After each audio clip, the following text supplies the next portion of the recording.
नमस्कार दोस्तों, एक बार फिर से स्वागत है एक और नई वीडियो में। मैं हूं आपका दोस्त गिरीश। दोस्तों पीछे आप देख रहे हैं हमारी ब्रेजा, और ये जो वीडियो है ना दोस्तों स्पेशली हमारी ब्रेजा के बारे में ही होने वाला है, क्योंकि आज मैं आपको एक ओनरशिप रिव्यू देने वाला हूं। एक लॉन्ग टर्म ओनरशिप रिव्यू की बात करेंगे, क्योंकि मेरी ब्रेजा को हो गए हैं 3 साल कंप्लीट, और इस 3 साल के अंदर मैंने गाड़ी को अच्छा खासा चला भी लिया है। और सारी जो खासियतें हैं वो तो आपको पता ही है, साथ में इसमें कुछ कमियाँ हैं जो कि मैं आपको बताऊँगा इस वीडियो में। तो आज का वीडियो काफ़ी ज़्यादा इंपॉर्टेंट होने वाला है उन लोगों के लिए जो कि ब्रेजा ख़रीदने की सोच रहे हैं, या फिर जो नई अपडेटेड ब्रेजा आने वाली है, या फिर कहें कि फेसलिफ्ट ब्रेजा आने वाली है। तो लगभग गाड़ी पूरी यही है, लेकिन हो सकता है कि गाड़ी में कुछ फीचर बढ़ा दिए जाए। मुझे लगता है कि इंजन में तो कंपनी बदलाव नहीं करेगी, अगर करेगी तो वो बात अलग है, लेकिन 1.5 लीटर का जो इसमें इंजन मिलता है वो मुझे लगता है कंटिन्यू रखेगी। तो एक लॉन्ग टर्म आपको ओनरशिप रिव्यू इस गाड़ी का दूंगा। चलिए वीडियो को स्टार्ट करते हैं। तो ओवरऑल दोस्तों अभी तक का जो मेरा 3 साल का इस गाड़ी के साथ में जो एक्सपीरियंस रहा है उसकी बात करते हैं। आपको पता होगा दोस्तों, अगर आप मेरे पुराने व्यूअर हैं, मैं इससे पहले ऑल्टो चलाता था, और ऑल्टो जब मैंने ली थी, ऑल्टो K10 थी मेरे पास। ऑल्टो 800 की बात नहीं कर रहा, ऑल्टो K10 जो 2017 मॉडल थी, तो वो गाड़ी भी बहुत अच्छी थी। उसके बाद सीधे हमने ब्रेजा पे जंप किया था, यानी उसको बेचने के बाद हमने ब्रेजा परचेस की थी।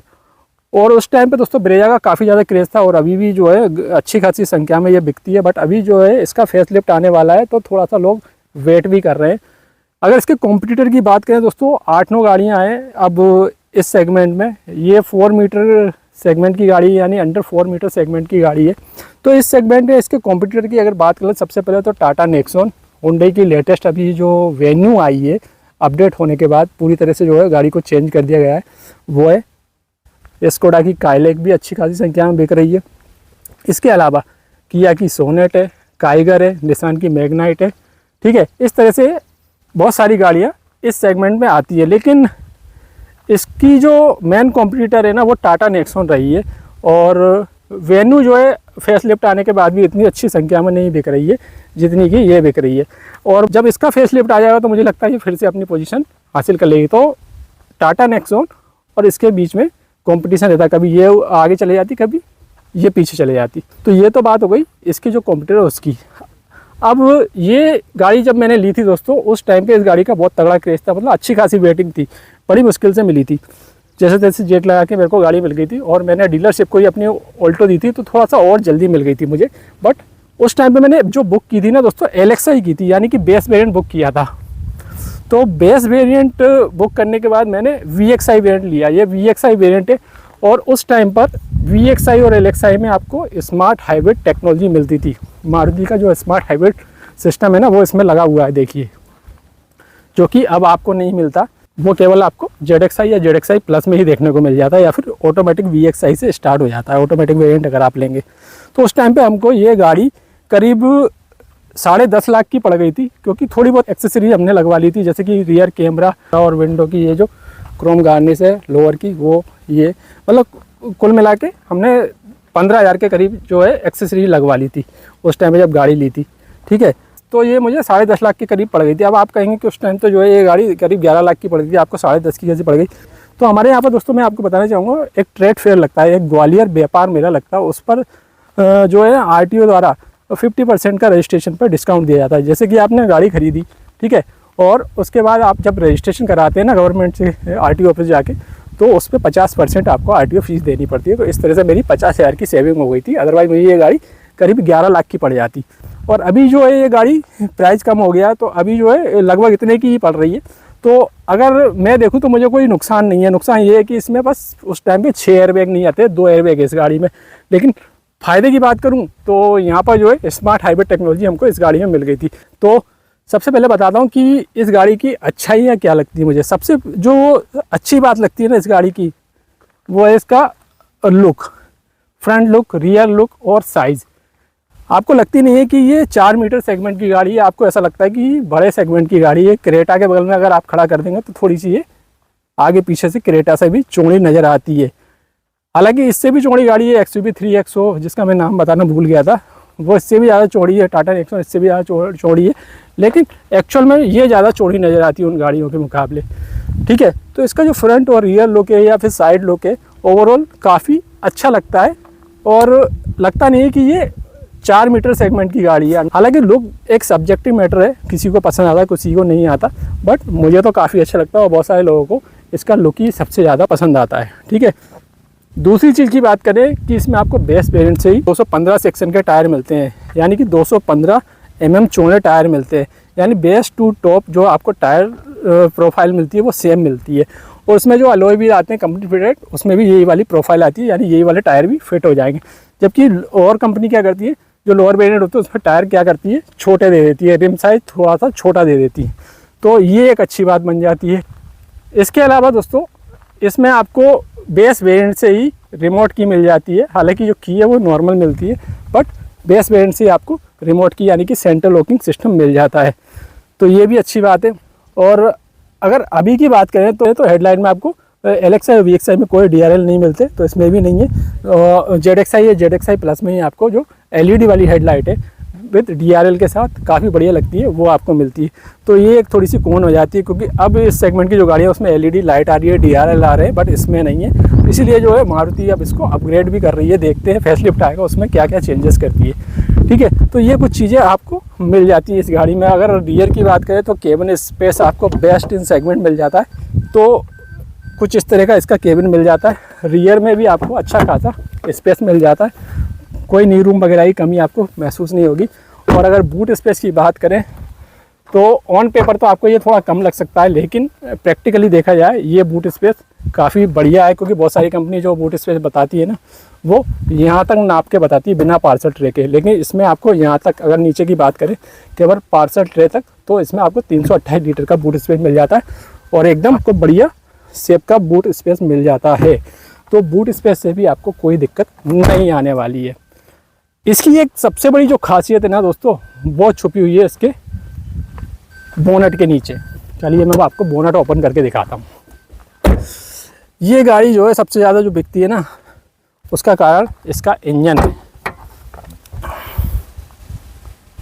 देखिए ये इसका दोस्तों 1.5 लीटर का K सीरीज K15C इंजन, जो कि इस सेगमेंट में 1500 सीसी का इकलौता इंजन है। हालांकि ये नेचुरली एस्पिरेटेड इंजन है, लेकिन 1500 सीसी का इंजन केवल यही गाड़ी प्रोवाइड करती है। हालांकि अगर आप डीजल में जाएंगे तो आपको नेक्सॉन, वेन्यू, सोनेट में आपको डीजल इंजन मिल जाता है, लेकिन हम बात कर रहे हैं केवल पेट्रोल की। अब एक चीज़ और आपको मैं बता दूं, अगर बात आ रही है डीजल इंजन की, तो देखिए ब्रेजा एक ऐसी गाड़ी है जिसमें आपको केवल पेट्रोल इंजन मिलता है या फिर CNG के साथ में ये गाड़ी मिलती है। लेकिन नेक्सॉन हो गई, वेन्यू हो गई, सोनेट हो गई, उसमें आपको डीजल इंजन का ऑप्शन भी मिल जाता है। अगर टाटा नेक्सॉन की बात करें तो उसमें आपको CNG भी मिल जाती है, पेट्रोल भी मिल जाता है और साथ में इलेक्ट्रिक भी मिल जाती है, यानी इलेक्ट्रिक में भी वो मिलती है। और उसके जो टोटल सेल्स फिगर होते हैं ना, वो कंपनी बताती है। इसी वजह से कभी कभी टाटा नेक्सॉन इससे ज़्यादा बिकती है, तो ये भी एक फैक्ट है। तो ओवरऑल ये गाड़ी उससे ज़्यादा बिकती है अगर बात करें CNG और पेट्रोल की। ठीक है, तो मैं बात कर रहा था इंजन की, तो इसमें आपको 1500 सीसी का इंजन मिलता है और यही कारण है कि इसका थोड़ा सा प्राइस भी ज़्यादा है, एक्स शोरूम भी थोड़ा ज़्यादा। हालांकि कंपनी ने GST 2.0 के बाद में थोड़ा सा इसका प्राइस कम किया है। पहले इसका जो प्राइस था 9 लाख मुझे 54,000 या 64,000 का एक्स शोरूम पड़ा था, बट अभी 9,26,000 कंपनी ने कर दिया है। तो इकलौता ऐसा इंजन है जो कि 1500 सीसी का है और साथ में ये एक ऐसा इंजन है जो कि 4 सिलेंडर इंजन है, जबकि नेक्सो में आपको जो इंजन मिलता है वो 3 सिलेंडर का मिलता है। अगर वेन्यू की बात करें तो उसमें 4 सिलेंडर इंजन तो मिल जाता है, लेकिन वो 1200 सीसी का N इंजन है। या फिर टर्बो पर जाएंगे तो उसमें भी 3 सिलेंडर 1 लीटर का इंजन मिलता है, या फिर काइलक वगैरह में भी आपको 1 लीटर का TSI जो इंजन मिल जाता है वो 3 सिलेंडर इंजन है। तो 4 सिलेंडर होने का एक और फ़ायदा इसको ये मिलता है कि इसमें बिल्कुल नाम मात्र का भी वाइब्रेशन नहीं है, एकदम साइलेंट इंजन है। और जब आप केबिन में आते हैं ना और इसको ड्राइव करना स्टार्ट करें तो आपको लगता ही नहीं कि आप कोई पेट्रोल गाड़ी चला रहे हैं, आपको ऐसा फील होगा कि कोई इलेक्ट्रिक गाड़ी में चला रहा हूँ। तो सबसे बड़ी जो ब्रेजा की USP है वो है इसका इंजन। ये इंजन मारुति कई सारी गाड़ियों में यूज करती है, जैसे कि आपको ग्रैंड विटारा में देखने को मिलेगा, आर्टिगा में देखने को मिलेगा, XL6 में देखने को मिलेगा और जिमनी वगैरह में भी ये इंजन मिल जाता है। हालांकि थोड़ी सी ट्यूनिंग कंपनी चेंज कर देती है, तो काफ़ी ट्राई एंड टेस्टेड इंजन है। इसके अलावा अगली खासियत की अगर बात करें तो इस गाड़ी से आपको मिलता है best in segment mileage. 1500 CC engine होने के बावजूद भी आपको बहुत अच्छा माइलेज मिलता है। हालांकि बहुत सारी कंपनियां इससे ज़्यादा ARI माइलेज क्लेम करती हैं, बट एक्चुअल कंडीशन में मैंने देखा है कि ये गाड़ी का माइलेज आपको सभी कंपनी की गाड़ियों से ज़्यादा मिलेगा। हालांकि वेन्यू में देखा जाए 1.2 लीटर इंजन मिलने के बावजूद भी काफ़ी बेकार माइलेज मिलता है। पेट्रोल की बात कर रहा हूँ, एन इंजन की। और अगर बात करें 3XO का माइलेज, तो कंपनी इससे ज़्यादा क्लेम करती है, बट उसमें आपको 11-12 से ज़्यादा माइलेज नहीं मिलता है। सिटी की बात कर रहा हूँ, सिटी में तो कुछ कंडीशन में मैंने देखा है कि 9-10 का माइलेज भी 3XO पेट्रोल वर्जन देता है। तो बेस्ट इन सेगमेंट आपको माइलेज इसमें मिलने वाला है। इसके अलावा अगले प्लस पॉइंट की बात करूँ, वो है इसका सर्विस नेटवर्क और मेंटेनेंस फ्री होना। मारुति का जो सर्विस नेटवर्क है उसके बारे में आपको पता है कि कहीं भी आप इस गाड़ी की सर्विस करा सकते हैं, और इस इंजन के साथ तो ऐसा है कि बिल्कुल मेंटेनेंस ही नहीं है और सर्विस कॉस्ट भी बहुत कम आती है। अभी मैंने इसकी मेजर सर्विस कराई थी जो कि करीब 6200-6300 रुपये में हो गई थी। इसमें सारी चीज़ें चेंज हुई थी, ISG बेल्ट वगैरह, कूलेंट वूलेंट सारी चीज़ें चेंज की थी जो कि रिक्वायर्ड होती हैं। तो बहुत ही जो है रीजनेबल सर्विस हो जाती है। अगर नॉर्मल सर्विस कराए तो 3-3.5 हज़ार रुपये में इतनी बड़ी गाड़ी की सर्विस हो जाती है। और इसके अलावा एक और प्लस पॉइंट है, वो है इसकी रीसेल वैल्यू। हमेशा डिमांड में है ये गाड़ी, तो इसकी रीसेल वैल्यू भी अच्छी रहती है और मारुति की गाड़ी होने के कारण ये तुरंत बिक भी जाती है, अच्छा आपको रीसेल वैल्यू प्रोवाइड कराती है। इसके अलावा 2-3 चीज़ें हैं, जैसे कि जब आप इसको चलाते हैं ना तो ये बार बार गियर डाउन नहीं मांगती, यानी कि और गाड़ियाँ 4th गियर में चल रही हैं और अगर आपने स्पीड स्लो की तो वो 3rd गियर मांगने लग जाती है, लेकिन इसमें ऐसा नहीं है। अगर आप इसको 4th गियर में चला रहे हैं तो आराम से ये 4th गियर में ही चलती रहेगी, 3rd गियर बहुत कम मांगेगी, यानी बार बार गियर चेंज करने की ज़रूरत नहीं पड़ती। और ये चीज़ तब ज़्यादा अच्छी हो जाती है जब आप इसको सिटी में ड्राइव करते हैं। एकदम स्मूथ आपको ड्राइविंग एक्सपीरियंस फील होगा, कोई आपको वाइब्रेशन वगैरह फील नहीं होगा, और बार बार गियर चेंज नहीं करने पड़ते तो आपको थोड़ी सी थकावट भी कम होती है, क्योंकि बार बार क्लच नहीं दबाना होता, यानी एक गियर आप इसको ऊपर चला सकते हैं। अभी मैं गाड़ी के अंदर आ गया हूँ, ड्राइवर सीट पे बैठ गया हूँ। अब थोड़ा सा मैं आपको 1-2 चीज़ और बता देता हूँ, जैसे कि इसका जो व्यू मिलता है ना, देखिए बोनट बिल्कुल एकदम क्लियर दिखता है, तो लेफ्ट साइड का जजमेंट करने में आपको कोई दिक्कत नहीं आती। और इसका जो केबिन है ना, एकदम रूमी और खुला खुला फील होता है, और रियर से भी जो है काफ़ी एयरी फील होता है, ये भी इसकी अच्छी बात हो जाती है। और जो इसका स्टीयरिंग व्हील है दोस्तों, एकदम लाइट है। जब आप सिटी में ड्राइव करते हैं ना तो एक उंगली से आप स्टीयरिंग व्हील को घुमा सकते हैं, देखिए, है ना। और जैसे ही आप हाईवे पे आएंगे तो इसमें जैसे जैसे स्पीड बढ़ाएंगे आप, तो इसमें थोड़ा वेट आना स्टार्ट हो जाता है, तो ये भी इसकी खासियत है, ठीक है। तो खासियतें तो बहुत सारी हैं, मतलब काफ़ी सारी जो है चीज़ें मुझे इसकी पॉजिटिव लगती हैं। अब बात करते हैं नेगेटिव, इसमें मुझे कमियां क्या लगी अभी तक। पहली कमी की अगर बात करूं तो मैंने बार बार बताया कि इसमें 5 स्पीड का मैनुअल ट्रांसमिशन दिया गया। अगर ये 6 स्पीड का होता तो बहुत बढ़िया होता, बट इसमें 5 स्पीड का मैनुअल ट्रांसमिशन मिलता है, जिसके कारण क्या होता है दोस्तों, आप इसको जब चलाते हैं ना तो RPM थोड़ा सा हाई रहता है। मान लीजिए 100 की स्पीड में आप चल रहे हैं तो 3000 पे RPM इसका पहुंच जाता है। तो अगर इसमें 6 गियर होते तो RPM थोड़ा कम रहता है, यानी इंजन RPM कम होता और माइलेज गाड़ी और अच्छा निकालती, ठीक है। अगर आप इस गाड़ी को 100 से ऊपर ले जाते तो फिर इसका माइलेज गिर जाता है, फिर उतना ही माइलेज देगी, 16-17 का माइलेज देगी हाईवे पे, इससे ज़्यादा माइलेज नहीं निकालेगी। अगर आप इसको 100, 90, 80 की स्पीड में चलाएंगे तभी आपको 18 तक का, 19 तक का माइलेज ये निकाल के देगी, अदरवाइज ये माइलेज एकदम से ड्रॉप कर देती है। तो ये इसकी सबसे बड़ी कमी है। इसमें 6 गियर होना ज़रूरी था, जो कि मारुति ने नहीं दिया। हालांकि इसके ऑटोमेटिक वर्जन में आपको 6 गियर मिलते हैं और उस गाड़ी का माइलेज काफ़ी बढ़िया है और RPM भी उसका कम रहता है। तो मारुति अगर अपडेट लेके आए तो अगर इसमें 6 गियर डाले तो मज़ा ही आ जाए। इसके अलावा अगर आपकी हाइट ज़्यादा है, जैसे कि मेरी 5-10 के करीब है, तो मैं गाड़ी को पहले बंद कर लूँ, तो होता क्या है दोस्तों, जो फ्रंट की सीट है ना ये, तो इसमें थोड़ा सा मुझे थाई सपोर्ट कम लगता है। हालांकि आप सीट कवर जब लगवाएं तो थोड़ा सा थाई सपोर्ट बनवा सकते हैं अलग से, लेकिन थोड़ा सा थाई सपोर्ट कम है और सीट इतनी ज़्यादा कंफर्टेबल आपको नहीं लगेगी अगर आपकी हाइट ज़्यादा है। और इसमें जो फोम यूज किया गया है थोड़ा सा हार्ड ही मुझे लगता है। अगर सेगमेंट की और गाड़ियों से कंपेयर करूं तो उनकी सीटिंग और इसकी सीटिंग में थोड़ा सा मुझे अंतर लगता है, मतलब कंफर्ट में अंतर लगता है। हालांकि सीटिंग की बात करें, आपको ऐसा लगता है अंदर बैठ के कि आप एक ऊंची गाड़ी में बैठे हुए हैं, तो ये एक इसकी खासियत हो जाती है। लेकिन थोड़ा सा सीट को और कंफर्टेबल करना चाहिए कंपनी को, ठीक है। इसके अलावा अगली कमी की बात करूँ तो इसमें मेरे को 2 इशू देखने को मिले। पहला इशू देखने को मिला था रियर पार्किंग सेंसर का। तो ये इलेक्ट्रॉनिक चीज़ें हो जाती हैं, कोई दिक्कत की बात नहीं है, लेकिन मेरे साथ ऐसा हुआ कि गाड़ी खड़ी ही जो रियर पार्किंग सेंसर वो ख़राब हो गया था, तो उसको हमने चेंज कराया। इसके बाद जो अगला इशू आया ना, उसके इंफोटेनमेंट सिस्टम में आया है। और यहाँ अगर आप देखेंगे तो मारुति का वही पुराना इसमें इंफोटेनमेंट सिस्टम अभी भी लगा के दे रही है, जबकि मारुति ने कई सारी गाड़ियों में अब नया इंफोटेनमेंट सिस्टम बेस मॉडल से देना स्टार्ट कर दिया है, या फिर कहें कि सेकंड बेस से देना स्टार्ट कर दिया, बट इसमें वही घटिया वाला चल रहा है, मतलब पुराना वाला चल रहा है। तो एक तो ये वायर वाला है, वायरलेस नहीं है, तो उसका सोल्यूशन तो हमने ढूंढ लिया था। ये वायरलेस कनेक्टर हमने लगा लिया है, वायरलेसली हमारा मोबाइल इससे कनेक्ट हो जाता, कोई दिक्कत नहीं आती।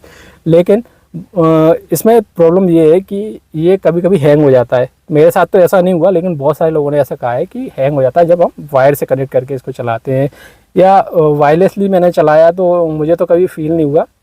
लेकिन एक प्रॉब्लम आ गई इसमें टच स्क्रीन की। देखिए अभी ये प्रॉपर्ली काम कर रहा है, लेकिन यहाँ पर जो है ये काम नहीं करता है। तो ये एक प्रॉब्लम आ गई है यहाँ पर, ठीक है, टच स्क्रीन इसकी काम नहीं कर रही है। तो ये एक इशू आ गया इन 3 साल के अंदर। अब इसका जो टच है वो 4,000 रुपये का है। अब 4,000 रुपये का मैं इसको चेंज तो करा लूँ, क्योंकि गाड़ी में वारंटी में नहीं है, इसको चेंज करा लूँगा। तो अगर मैं ऑथोराइज सर्विस सेंटर पर भी चेंज कराता हूँ, यानी कि हरमन के सर्विस सेंटर में चेंज कराऊँ, तो भी चेंज कराने के बाद कोई वारंटी या गारंटी वगैरह नहीं मिलती है। तो ये एक इसका ड्रॉबैक है कि 4,000 रुपये का जो है टच ही टच आ रहा है इसका। इससे अच्छा तो मैं 6-7 हज़ार का इसमें एंड्रॉयड नहीं लगवा लूँ।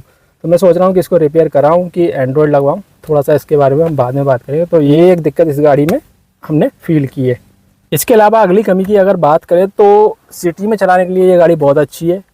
हाईवे पे जब आप इस गाड़ी को चलाते हैं, जैसा कि मैंने बताया, 100 से ऊपर जब आप इस गाड़ी को ले जाते तो माइलेज ड्रॉप हो जाता है।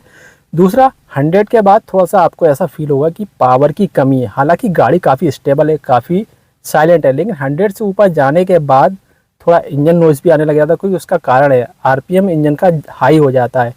100 की स्पीड पर पहुंचने पे आरपीएम 3000 पे पहुंच जाता है, और जैसे ही आप 120 पे जाओ तो और ऊपर पहुंचता है, तो इंजन नॉइज़ आपको फील होने लग जाती है। और इसके अलावा फिर आपको थोड़ी सी पावर की कमी भी फील होने लगा है। मान लीजिए आप 5th गियर में चल रहे हैं, गाड़ी फुली लोडेड है, लगेज वगैरह भरा हुआ है, पूरे पैसेंजर बैठे हुए हैं, तो अगर आपको किसी गाड़ी को ओवरटेक करना है और एक्सीलेटर आप दबाते ना, तो मौसम बनाने में थोड़ा सा ये टाइम ले लेती है, यानी कि एकदम आपको पिकअप नहीं मिलता है, तो थोड़ा सा पावर आपको कम मिलेगा। क्योंकि इसमें नेचुरली एस्पिरेटेड इंजन है, जो कि 103 bhp निकालता था ये वाला इंजन, अभी वाला 101 bhp के करीब निकालता है, और 137 न्यूटन मीटर का टॉर्क ये गाड़ी निकालती है। एन इंजन होने के कारण आपको बहुत ज़्यादा जो है हाई स्पीड में एकदम पिकअप अच्छा नहीं मिल पाता, थोड़ा सा पावर आपको लेग फील होगा, पावर लेग आपको फील होगा। तो ये भी एक इसकी कॉन बन जाती है। इसके अलावा दोस्तों अब बात करें इसके इंटीरियर में, थोड़ा सा आउटडेटेड अब आपको लगने लगा, चूँकि पूरा ब्लैक इंटीरियर आता है, तो ये एक इसकी थोड़ी सी कमी लगती है। थोड़ा सा इसमें कोई कलर का यूज़ किया जाता है, या डोल टोन इंटीरियर का यूज़ किया जाता है, या प्लास्टिक क्वालिटी थोड़ी अच्छी यूज़ की जाती, तो ये एक कमी मुझे इसमें फ़ील होती है। और अभी के मुकाबले देखा जाए तो अभी जो गाड़ी आ रही है, जैसे कि वेन्यू को देख लीजिए कितना अच्छा इंटीरियर आपको मिल रहा है, या फिर नेक्सॉन को देख लीजिए, तो इंटीरियर क्वालिटी को भी मारुति को सुधारना चाहिए। और उस टाइम भी जो है ना दोस्तों, इसमें ये कमी थी कि इंटीरियर की जो प्लास्टिक की क्वालिटी है वो इतनी अच्छी नहीं थी। हालांकि आपको ज़्यादा दिक्कत नहीं आएगी, थोड़ा सा आप मेंटेन करके रखेंगे तो कोई दिक्कत नहीं आती है। और लोग कहते हैं कि मारुति की गाड़ी जो है ना इतनी ज़्यादा सेफ़ नहीं है, तो एक प्लस पॉइंट इसका ये भी हो जाता है कि ये गाड़ी 4 स्टार सेफ्टी रेटिंग वाले प्लेटफॉर्म पर ही बन के आई है, और इसकी बॉडी शीट क्वालिटी भी अन्य गाड़ियों के मुकाबले काफ़ी बढ़िया है। और अब तो आपको इसमें 6 एयरबैग भी एज ए स्टैंडर्ड मिलने लग जाते हैं, तो सेफ्टी वाइज ये गाड़ी काफ़ी बढ़िया है, कोई दिक्कत आपको नहीं आने वाली। और कुछ लोग ऐसा भी बोलते हैं कि मारुति की गाड़ी में रेटलिंग नॉइज़ आने लग जाती है, केबिन में कुछ चीज़ें यहाँ से ली वहाँ से ली है। तो भैया 3 साल के अंदर ये गाड़ी मैंने अच्छी खासी चला ली है, अभी तक मेरे को ऐसा कुछ भी फील नहीं हुआ है कि कहीं से रेटलिंग नॉइज़ आ रही हो, कुछ चीज़ बज रही है। बहुत ही जो है साइलेंट स्मूथ केबिन एक्सपीरियंस मुझे फील होता है। तो ये कुछ चीज़ें हैं जो कि इन 3 सालों में मैंने इस ब्रेजा में फ़ील की हैं, या फिर कहूँ कि अच्छी बुरी चीज़ें मुझे जो लगी है वो मैंने आपको बता दी है। और देखा जाए तो थोड़ा सा जो है ना, इसका टायर भी जो है ना इतने अच्छे नहीं है। एमआरएफ के टायर हालांकि 1-2 बार ही पंचर हुए हैं। तो होता ये है कि दोस्तों कंपनी फिटेड जो टायर होते हैं उनकी क्वालिटी इतनी अच्छी नहीं रहती, तो थोड़ी सी जैसे हाई स्पीड में गाड़ी जाती है तो टायर की जो नॉइज़ है ना वो केबिन में आने स्टार्ट हो जाती है। तो जब हम टायर को अपग्रेड करेंगे तब देखेंगे। तो ये एक ओवरऑल लॉन्ग टर्म मेरा एक रिव्यू कह सकते हैं, या फिर मेरा जो एक्सपीरियंस है वो मैंने आपके साथ शेयर किया। उम्मीद है आपको ये जानकारी पसंद आई होगी। अगर आपका कोई सवाल है तो कमेंट बॉक्स में टाइप करके जरूर भेजें। मिलते हैं एक और नई वीडियो के साथ, तब तक वीडियो को लाइक जरूर कीजिए, शेयर जरूर कीजिए, चैनल को सब्सक्राइब जरूर कीजिए। धन्यवाद।